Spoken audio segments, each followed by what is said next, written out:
سامعین سے گزارش ہے کہ ایلیکوینٹ ادب اور ایلیکوینٹ ادب ایکسٹراس میں جتنے بھی مشہور تاریخی ناولز اور فکشنل ناولز کمپلیٹ ہو چکے ہیں اس کا مطالعہ ہمارے پلے لسٹ سیکشن میں کریں اور زیادہ سے زیادہ شیئر کرنے کی کوشش کریں، اور ہم سے رابطہ کرنے کے لیے فیس بک اور ٹویٹر پر فالو کریں۔ کتاب دوم، ہیری پوٹر اور تہخانے کے اسرار، مصنفہ جے کے رولنگ، مترجم معظم جاوید بخاری۔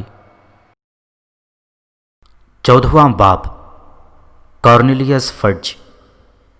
ہیری، رون اور ہرمائنی اس بات سے بخوبی باخبر تھی کہ ہیگرڈ کو مافوق الفطرت جانوروں کو پالنے کا جنون کی حد تک شوق تھا۔ گزشتہ سال جب وہ پہلی بار ہاگورٹ میں پڑھنے کے لیے آئی تھی، اسی سال میں ہیگرڈ نے اپنے لکڑی کے چھوٹے سے جھونپڑے میں ڈریگن پالنے کی کوشش کی تھی۔ اس کے علاوہ وہ اس کے پالتو 3 سروں والے کتے فلفی کو شاید ہی کبھی بھول پاتے، جس کی بدولت وہ 2 بار مرتے مرتے بچے تھے۔ ہیری کو اس بات کا پورا یقین تھا کہ ہیگرڈ کو 9 عمری میں اس بات کا پتہ چلا ہوگا کہ قلعے کے خفیہ تہخانے میں ایک بھیانک عفریت چھپا ہوا ہے، جو اس نے اس کی ایک جھلک دیکھنے کے لیے طویل مسافت طے کرنے میں یقیناً کوئی آر محسوس نہیں کی ہوگی۔ وہ اس کے لیے کسی بھی حد تک جا سکتا تھا۔ شاید اسے اس بات پر افسوس ہوا ہوگا کہ بیچارہ بھیانک عفریت اتنے لمبے عرصے تک بند رہا ہے، اور اب اسے اپنے پیر سیدھے کرنے کا موقع فراہم کرنا چاہیے۔ ہیری تخیل میں اس تصور کو دیکھ رہا تھا کہ 13 سال کے ہیگرڈ نے اسے زنجیروں اور پٹیوں سے باندھنے کی کوشش بھی کی ہوگی۔ بہرکیف ہیری کو پورا یقین تھا کہ ہیگرڈ کبھی کسی کی جان لینے کے ارادے سے کوئی کام نہیں کرے گا۔ ہیری کے اندر عجیب سی کھلبلی مچی ہوئی تھی۔ وہ سوچ رہا تھا کاش اس نے یہ معلوم کرنے کی کوشش نہ کی ہوتی کہ ریڈل کی ڈائری سے پیغام کیسے پایا جائے۔ رون اور ہرمائنی نے اسے بار بار پورے حادثے کی تفصیل معلوم کرنے کی کوشش کی۔ وہ ہیری سے ایک ایک منظر سننے کے لیے بے چین تھی۔ ہیری انہیں پوری کہانی بار بار سنا کر خود تنگ آ چکا تھا۔ اس حادثے کی تفصیل سننے کے بعد رون اور ہرمائنی کی دھواندار، طویل، الجھی ہوئی اور قیاسات کی پرمبنی بحث سن کر ہیری کے پسینے چھوٹ چکے تھے۔ ہو سکتا ہے ریڈل نے غلط آدمی کو پکڑ لیا ہو، شاید کوئی دوسرا بھیانک عفریت لوگوں پر حملہ کر رہا ہو۔ ہرمائنی نے اپنا انداز پیش کیا۔ تمہاری کیا رائے ہے؟ اس جگہ پر کتنے بھیانک عفریت رہ سکتے ہیں؟ رون نے ہرمائنی کی بات پر سپاٹ لہجے میں کہا۔ یہ تو ہم پہلے سے ہی جانتے ہیں کہ ہیگرڈ کو اسکول سے نکال دیا گیا تھا، اور ہیگرڈ کو نکالنے کے بعد حملے رک گئے ہوں گے، ورنہ ریڈل کو خدمات کا اعزاز نہیں مل پاتا۔ ہیری نے تعصف بھرے انداز میں جواب دیا۔ رون نے الگ سمت اڑنے کی کوشش کی۔ ریڈل بالکل پرسی کی طرح لگتا ہے، اسے ہیگرڈ کی جاسوسی کرنے کے لیے کس نے کہا تھا؟ رون نے برا سا منہ بنا کر کہا۔ لیکن رون، اس بھیانک عفریت نے کسی کی جان لے لی تھی، ہرمائنی بولی۔ اور اگر ہاگورٹ بند ہو جاتا تو ریڈل کو ماگل یتیم خانے میں ہی رہنا پڑتا۔ اسے اسی بات کے لیے ملزم نہیں ٹھہرایا جا سکتا کہ اس نے یہاں رکنے کے لیے ہیگرڈ کی جاسوسی کر دی اور اسے پکڑوا دیا۔ ہیری نے ریڈل کا دفاع کرنے کی کوشش کی۔ ہیری، رون نے اپنا ہونٹ کاٹ کر جھجکتے ہوئے پوچھا، ہیگرڈ تمہیں شیطانی بازار میں ملا تھا ہے نا؟ وہ گھونگھوں کو مارنے والی دوا خرید رہا تھا، ہیری نے فوراً جواب دیا۔ وہ تینوں چونک کر خاموش ہو گئے۔ لمبے توقف کے بعد ہرمائنی نے اپنا سر اٹھایا اور دونوں کی طرف نگاہ ڈالی۔ کیا تمہارے خیال میں یہ درست ہے کہ ہمیں ہیگرڈ کے جھونپڑے میں جا کر اس سے بھیانک عفریت کے بارے میں سوال کرنا چاہیے؟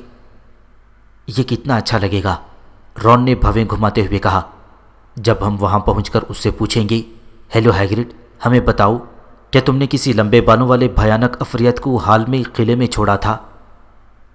بلاخر انہوں نے فیصلہ کر لیا کہ جب تک کوئی اور حملہ نہیں ہوگا تب تک وہ ہیگرڈ سے کچھ نہیں پوچھیں گے۔ جب ہیری کو کئی دنوں تک نادیدہ آواز نہ سنائی دی، نہ ہی کسی پر حملہ ہوا، تو انہیں اندازہ ہونے لگا کہ انہیں ہیگرڈ سے اس بارے میں کبھی نہیں پوچھنا پڑے گا کہ اسے اسکول سے کیوں نکالا گیا تھا۔ جسٹن اور لگ بھگ سرکٹے نکو بے جان ہوئے لگ بھگ 4 مہینے گزر چکے تھے۔ لگ بھگ سبھی لوگ اب یہ سوچنے پر مجبور ہو گئے تھے کہ حملہ آور چاہے جو کوئی بھی ہو، ہمیشہ کے لیے میدان چھوڑ چکا ہے۔ شریر بھوت پیوز بھی اپنی راگنی سے اکتا چکا تھا۔ وہ پوٹر کے گیت کو لہلہا کر گانے میں زیادہ لطف اندوز نہیں ہو پاتا تھا، اس لیے ہیری کی جان چھوٹ چکی تھی۔ ایک دن جڑی بوٹیوں کی معلومات والی جماعت میں ایرنی میکملن نے بڑی تہذیب و شائستگی کا مظاہرہ کرتے ہوئے ہیری سے فطری نبات کی بالٹی مانگی۔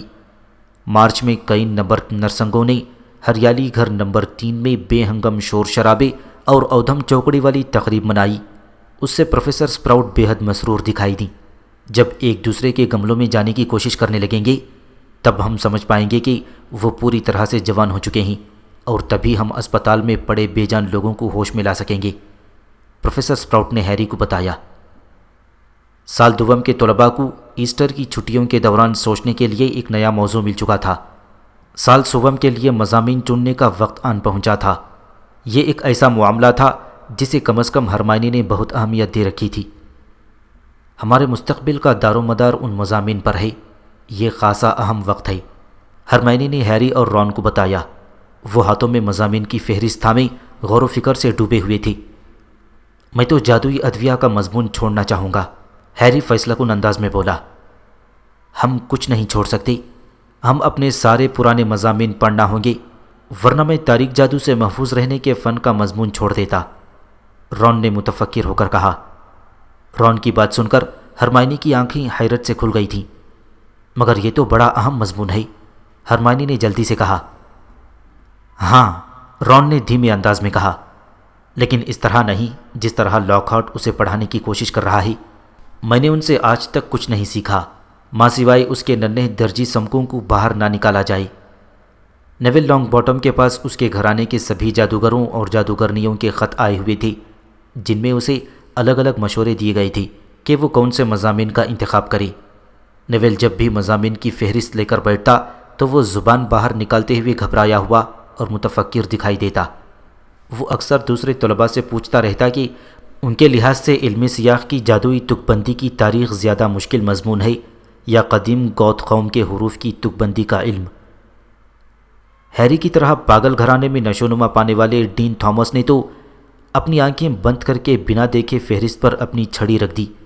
اس کے بعد جو مضامین چھڑی کی زد میں آئے تھے انہیں ہی اپنے لیے منتخب کر لیا، اور ہرمائنی نے اس معاملے میں کسی سے مدد لینا گوارا نہیں کیا اور خود ہی مضامین کا انتخاب کر لیا۔ ہیری زیر لب مسکرایا جب اس نے سوچا کہ اگر وہ جادوگری کے مستقبل کے بارے میں انکل ورنن اور آنٹی پتونیا سے مشورہ مانگے تو وہ لوگ کیا جواب دیں گے۔ ایسی بات نہیں تھی کہ اسے کسی نے بھی رہنمائی نہیں دی۔ پرسی ویزلی تو اپنے تجربے کو اس کے ساتھ بانٹنے کے لیے بے قرار دکھائی دیتا تھا۔ ہیری، پرسی نے کہا، سب کچھ اسی بات پر منحصر ہوتا ہے کہ تم کیا بننا چاہتے ہو۔ اپنے مستقبل کے بارے میں جتنی جلدی سوچ سکو اتنی ہی اچھی بات ہے، اس لیے میں علم پیش گوئی پڑھنے کی پرزور صلاح دیتا ہوں۔ لوگ کہتے ہیں کہ مغلوبوں کی تعلیم ایک کمزور مایا کی مانند ہے، لیکن میں ذاتی طور پر یہ سوچتا ہوں کہ جادوگروں کے پاس غیر جادوگروں جیسی ہمت اور عقل کا ہونا بے حد ضروری امر ہے، جو انہیں اپنی تعلیم سے حاصل ہوتی ہے۔ ہمیں ان کی مکمل سمجھ ہونا چاہیے، خاص طور پر اس وقت جب ہم ان کے درمیان رہ کر کسی کام کی انجام دہی کے بارے میں سوچ رہے ہوں اور ہمیں ان سے مربوط تعلقات درپیش ہوں۔ میرے ڈیڈی کی مثال لے لو، وہ ہر وقت مغلوبوں سے متعلقہ امور کو انجام دیتے ہیں۔ میرا بھائی چارلی جو ہمیشہ سے لاابالی قسم کا جادوگر ہے اور اسے گھومنا بے حد پسند تھا، اس لیے اس نے جادوئی جانداروں کی دیکھ بھال کا مضمون منتخب کیا تھا۔ کوئی بھی فیصلہ کرتے وقت اپنے مشاغل اور پسند و ناپسند کو لازمی طور پر سامنے رکھنا ہیری، پرسی اپنی قابلیت جھاڑتا رہا۔ لیکن ہیری کو ان سب میں صرف ایک ہی کام زیادہ اچھا لگتا تھا، اور وہ کوئڈچ کھیلنا تھا۔ بالآخر اس نے بھی وہی مضامین منتخب کر لیے تھے جنہیں رون نے اپنے لیے چنا تھا، کیونکہ اس کے خیال میں یہ اس لیے عمدہ فیصلہ تھا کہ اگر وہ ان مضامین میں کمزور بھی رہا تو اس کی مدد کرنے کے لیے کم از کم اس کے پاس کوئی دوست تو موجود ہوگا۔ گریفنڈور کا اگلا کوئڈچ میچ ہفل پف فریق کے ساتھ تھا۔ اولیور ووڈ حسب معمول انداز میں کوئڈچ کی مشقیں کر رہا تھا۔ وہ روزانہ دوپہر کے کھانے کے بعد کھلاڑیوں کو کوئڈچ کے میدان میں لے جاتا اور شام گئے تک مشقیں کرواتا۔ وقت یکسانیت کا شکار ہو کر رہ گیا تھا۔ ہیری کو اتنی فرصت نہ مل پائی کہ وہ کسی کے بارے میں کچھ سوچتا۔ ہوم ورک اور کوئڈچ مشقوں میں سارا دن نکل جاتا۔ بہرکیف مشقوں کے سلسلے نے بہترین نتائج برآمد کیے تھے۔ کھلاڑیوں کی کارکردگی میں نکھار آ گیا تھا۔ وہ زیادہ دبلے پتلے اور پھرتیلے ہوتے جا رہے تھے۔ ہفتے کی شام کو ہیری اپنی مشق سے فارغ ہو کر واپس لوٹا تاکہ وہ اپنا بہاری ڈنڈا اپنے کمرے میں رکھ سکے، تو اس نے دل میں سوچا کہ اس بار گریفنڈور کے کوئڈچ کپ جیتنے کا جتنا امکان صاف دکھائی دے رہا تھا، اس سے پہلے اتنا کبھی نہیں دکھائی دیا تھا۔ وہ کافی خوش اور تازہ دم دکھائی دیا، مگر اس کی یہ خوشی زیادہ دیر برقرار نہ رہ پائی۔ وہ جو ہی ہال سے گزر کر اپنے کمرے کی طرف سیڑھیاں چڑھا تو اسے کمرے کے باہر کھڑے نیول لانگ باٹم کا زرد چہرہ دکھائی دیا، جو پہلی سیڑھی پر کھڑا اسے پریشان نظروں سے دیکھ رہا تھا۔ ہیری ٹھٹک سا گیا۔ ہیری، میں نہیں جانتا یہ کس نے کیا، یہ تو بس مجھے اسی ہال میں ہی ملا تھا۔ نیول نے سہمی ہوئی نظروں سے ہیری کو دیکھا اور دھکا مار کر دروازہ کھول دیا۔ ہیری کے صندوق کا سارا سامان کمرے میں ہر طرف بکھرا ہوا دکھائی دے رہا تھا۔ اس کا چوغا زمین پر پڑا تھا، بستر پر بچھی ہوئی چادر کھینچ کر ایک طرف پھینک دی گئی تھی۔ پلنگ کے سرہانے رکھے ہوئے الماری کے دراز کھلے پڑے تھے، جن کا پورا سامان چٹائی پر پھیلا ہوا تھا۔ ہیری کا منہ کھلے کا کھلا رہ گیا تھا، اور وہ بھوتوں کے ساتھ سفر کرنا نامی کتاب کے پھٹے ہوئے اوراق پر چلتا ہوا بستر کے قریب پہنچ گیا۔ جب اس نے نیول کے ساتھ مل کر بستر پر کمبل دوبارہ ڈالا تو اسی وقت رون، ڈین اور سیمس کمرے میں داخل ہوئے۔ کیا ہوا ہیری؟ ڈین نے چیختے ہوئے پوچھا۔ پتہ نہیں، ہیری نے مختصراً جواب دیا۔ رون ہیری کے چوغے کا جائزہ لے رہا تھا، جس کی تمام جیبیں باہر نکلی ہوئی تھیں، جیسے کسی نے ان کی تلاشی لی ہو۔ کوئی یہاں کچھ ڈھونڈ رہا تھا۔ تمہاری کوئی چیز غائب تو نہیں ہے؟ رون فکر مندی سے بولا۔ ہیری اپنی ساری چیزیں اٹھا کر صندوق میں ڈالنے لگا۔ وہ تینوں اس کی مدد کرتے رہے۔ جب اس نے لاک ہارٹ کی آخری کتاب کو صندوق میں رکھا، اسی وقت اس کے ذہن میں برق کوندی اور اسے احساس ہوا کہ اس کی کون سی چیز وہاں موجود نہیں ہے۔ ریڈل کی ڈائری غائب ہے، ہیری نے دھیمے سے انداز میں رون کو بتایا۔ کیا؟ رون اچھل پڑا۔ ہیری نے اپنے سر کو ہلا کر کمرے کے دروازے کی طرف اشارہ کیا۔ رون اس کے پیچھے پیچھے باہر نکل آیا۔ وہ جلدی سے نیچے اتر کر ایک بار پھر گریفنڈور ہال میں پہنچ گئی، جو نصف سے زیادہ خالی دکھائی دے رہا تھا۔ انہیں ایک میز پر ہرمائنی بیٹھی دکھائی دی۔ وہ دونوں تیز قدموں سے اس کی طرف بڑھ گئی۔ ہرمائنی اس وقت تنہا بیٹھی گوتھک حروف کی آسان رہنمائی نامی کتاب کا مطالعہ کر رہی تھی۔ یہ خبر سن کر ہرمائنی بھونچ کر رہ گئی۔ لیکن یہ چوری تو گریفنڈور کا کوئی طالب علم ہی کر سکتا ہے، کیونکہ کسی دوسرے کو ہمارا پاس ورڈ نہیں معلوم۔ ہرمائنی فکر مندی سے بولی۔ میرا بھی یہی خیال ہے، ہیری نے آہستگی سے کہا۔ اگلی صبح جب وہ بیدار ہوئے تو باہر سورج کی چمکدار روشنی پھیلی دکھائی دی۔ تازہ ہوا کے ہلکے ہلکے جھونکے چل رہے تھے۔ وہ سب ناشتے کی میز پر اکٹھے ہوئے۔ کوئڈچ کے لیے کچھ اہم شرائط ہوتی ہیں، اولیور ووڈ نے ناشتے کی میز پر گرم جوشی سے کہا۔ وہ گریفنڈور ٹیم کے کھلاڑیوں کی پلیٹوں میں تلے ہوئے انڈے بھرتا جا رہا تھا۔ بہت اچھے ہیری، تمہیں اچھی طرح ناشتہ کرنا چاہیے۔ ہیری گریفنڈور کے ہجوم بھری میز کی طرف گھورتے ہوئے یہ سوچ رہا تھا کہ کہیں ریڈل کی ڈائری کا نیا مالک اس کی آنکھوں کے ٹھیک سامنے تو نہیں بیٹھا ہے۔ ہرمائنی نے اسے چوری کی شکایت کرنے کا مشورہ دیا تھا، مگر ہیری کو یہ خیال بالکل پسند نہیں آیا۔ وہ جانتا تھا کہ ایسا کرنے پر اسے اساتذہ کو ڈائری کے بارے میں ساری باتیں بتانا پڑیں گی، اور اس کے علاوہ کتنے لوگ یہ بات جانتے ہوں گے کہ ہیگرڈ کو 50 سال پہلے اسکول سے کیوں کر نکالا گیا تھا۔ وہ اس معاملے کو سب کی نگاہوں میں دوبارہ نہیں لانا چاہتا تھا۔ ہیری جب رون اور ہرمائنی کے ساتھ اپنا کوئڈچ کا سامان اٹھانے کے لیے بڑے ہال سے باہر آیا تو اس کی پریشانیوں کی فہرست میں ایک اور پریشانی کا اضافہ ہو گیا۔ یہ پریشانی کوئی معمولی نوعیت کی نہیں تھی۔ اس نے ابھی سنگ مرمر کی سیڑھی پر قدم رکھا ہی تھا کہ اسے ایک بار پھر وہی نادیدہ آواز سنائی دی۔ اس بار مار ڈالو، چیر ڈالو، پھاڑ ڈالو۔ ہیری اپنی جگہ پر ٹھٹک کر زور سے چیخا تو رون اور ہرمائنی چونک کر اچھل پڑے۔ وہی آواز، مجھے ابھی ابھی وہی آواز ایک بار پھر سنائی دی ہے، کیا تمہیں کچھ سنائی نہیں دیا؟ ہیری نے متوحش نظروں سے پیچھے مڑ کر دونوں کی طرف دیکھا۔ رون کی آنکھیں باہر نکل پڑی تھیں۔ اس نے اپنا سر نفی میں ہلایا، لیکن اسی وقت ہرمائنی نے اپنے ہاتھ سے ماتھا ٹھونکا۔ ہیری، میرا اندازہ ہے مجھے کچھ سمجھ میں آ رہا ہے۔ مجھے لائبریری میں جانا ہوگا۔ ہرمائنی تیزی سے لپکتی ہوئی سیڑھیاں چڑھنے لگی۔ اسے کیا سمجھ میں آ گیا ہے؟ ہیری نے الجھے ہوئے انداز میں کہا۔ وہ اب بھی چاروں طرف دیکھ رہا تھا اور یہ بھانپنے کی کوشش کر رہا تھا کہ آواز کہاں سے آئی ہے۔ کیا پتا، میری تو کچھ سمجھ میں نہیں آ رہا۔ رون نے اپنا سر ہلاتے ہوئے کہا۔ اسے اسی وقت لائبریری میں جانے کی کیا ضرورت پیش آ گئی تھی؟ رون نے اپنے کندھے اچکائے۔ وہ ہمیشہ ایسا کرتی ہے، جب کوئی پریشانی درپیش ہو لائبریری جاؤ۔ ہیری گہری تشویش میں ڈوبا کھڑا رہا۔ وہ اپنی سماعت کو بار بار نادیدہ آواز کے سننے کے لیے مرتکز کرتا رہا، مگر پھر اسے کوئی آواز سنائی نہیں دی۔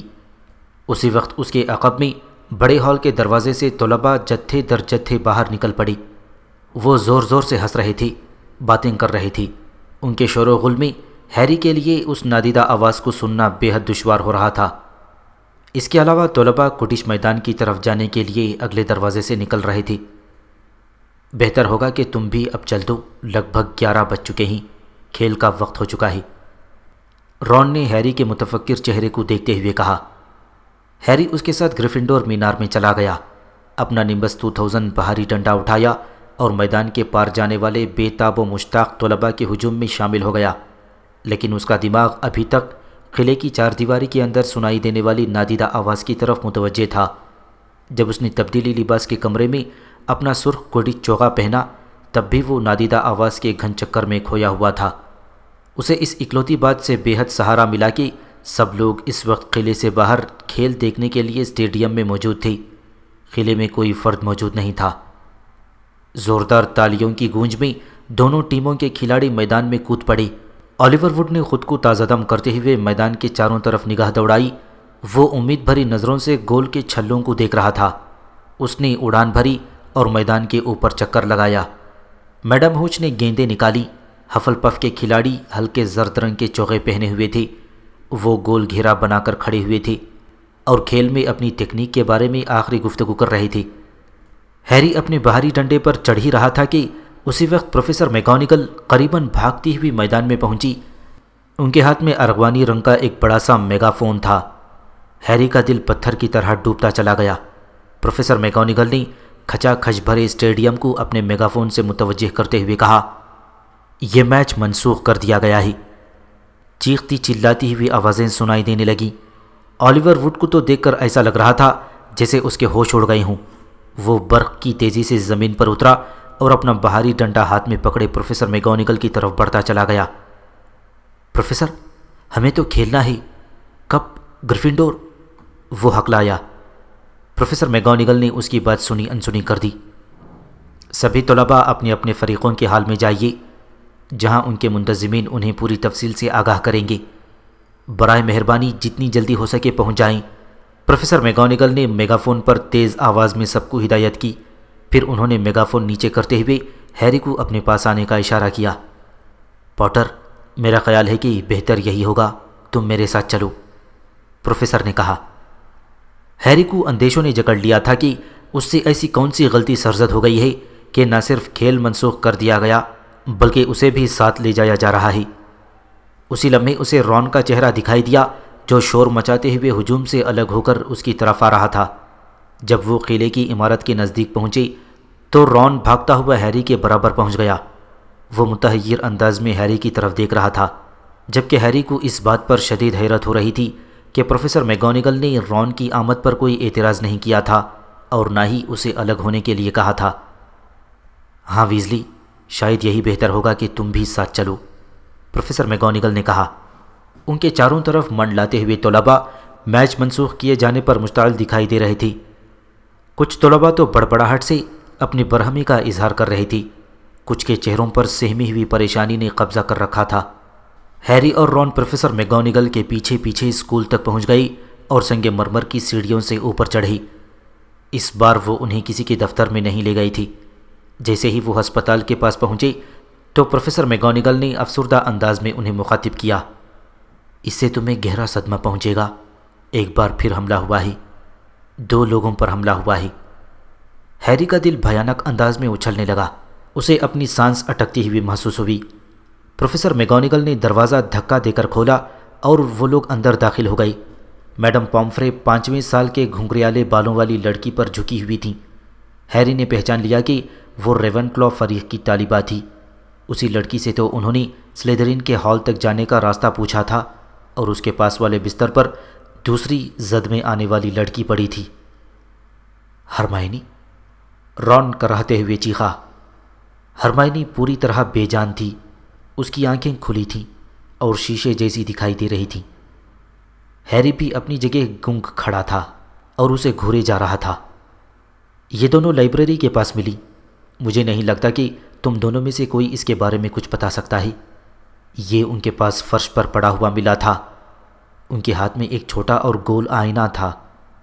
پروفیسر میگونگل نے ان کے چہروں پر گہری نظر ڈالتے ہوئے کہا۔ ہیری اور رون دونوں نے ہرمائنی کے بے جان چہرے کو گھورتے ہوئے اپنا سر انکار میں ہلایا۔ پروفیسر میگونگل نے بھررائی ہوئی آواز میں کہا، میں تمہیں گریفنڈور مینار میں لے چلتی ہوں، مجھے ویسے بھی وہاں جا کر طلباء سے کچھ کہنا ہے۔